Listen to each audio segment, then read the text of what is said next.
Okay, what you are going to continue today for the 9.2 notes is the relationship between sides on triangles that have angles of 45, 45, and 90 degrees, and triangles that have 30, 60, and 90 degrees.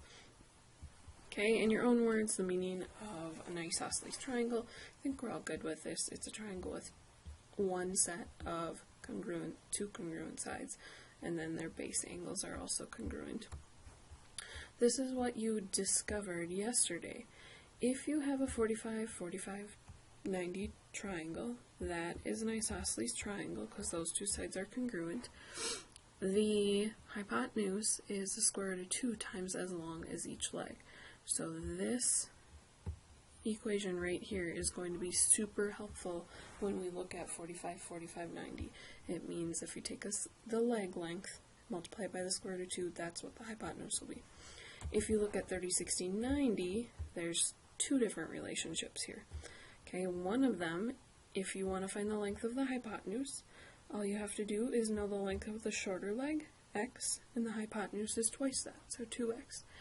If you want to know the length of the longer leg, you take the shorter leg, x, and multiply it by the square root of 3, and that's the length of the long leg.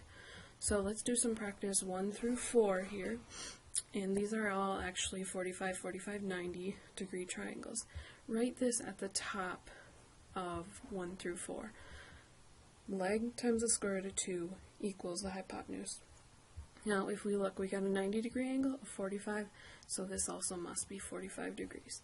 Okay, I know my leg is 10, this leg is congruent, and if I want to find my hypotenuse, it says take the leg times the square root of 2. Well, my leg is 10, multiply it by the square root of 2, and that equals the hypotenuse, and the hypotenuse is x. So this side right here is 10 times the square root of 2.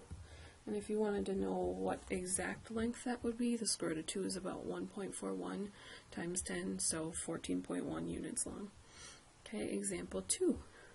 We know our legs, square root of 2 over 2. It's kind of an odd way to express length. And those are congruent, so then the base angles must be congruent, which means it's a 45, 45, 90 triangle. So if I take my leg length, the square root of 2 over 2, and I multiply it by the square root of 2, that's going to give me my hypotenuse. Now when I multiply this by the square root of 2, it's really the square root of 2 over 1, because it's square root of 2 whole ones. Okay, when I multiply the square root of 2 times the square root of 2 is 4, the square root of 4, and multiply the bottom, 2 times 1 is 2.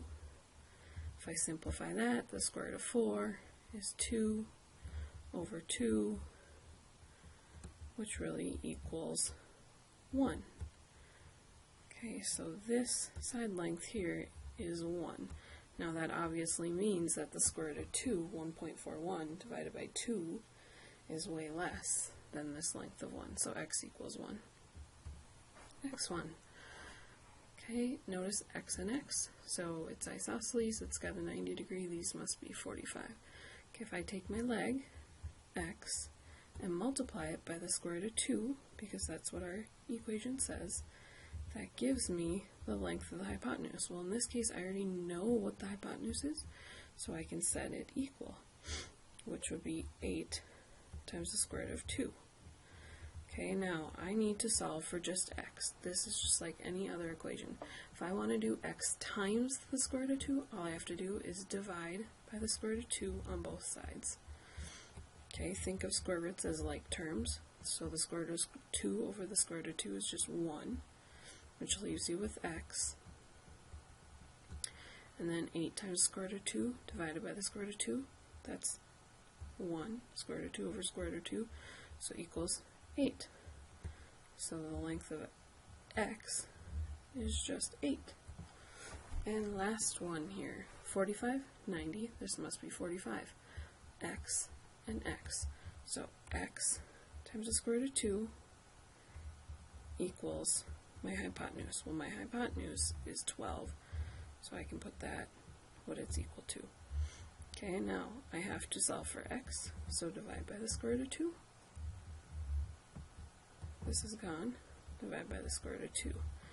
This goes back to the maintaining mathematical proficiency. X is equal to 12 over the square root of 2, but we never express numbers with square roots in the bottom. So I have to take this and I have to rationalize that denominator.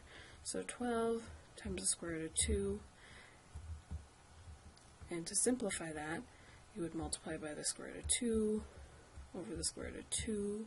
Some of you prefer this shortcut, so 12 times the square root of 2 is 12 times the square root of 2, and square root of 2 times square root of 2 is just 4, square root of 4, which is actually 2, and then I can reduce 12 over 2, which would be 6 times the square root of 2. So that is the length for your side.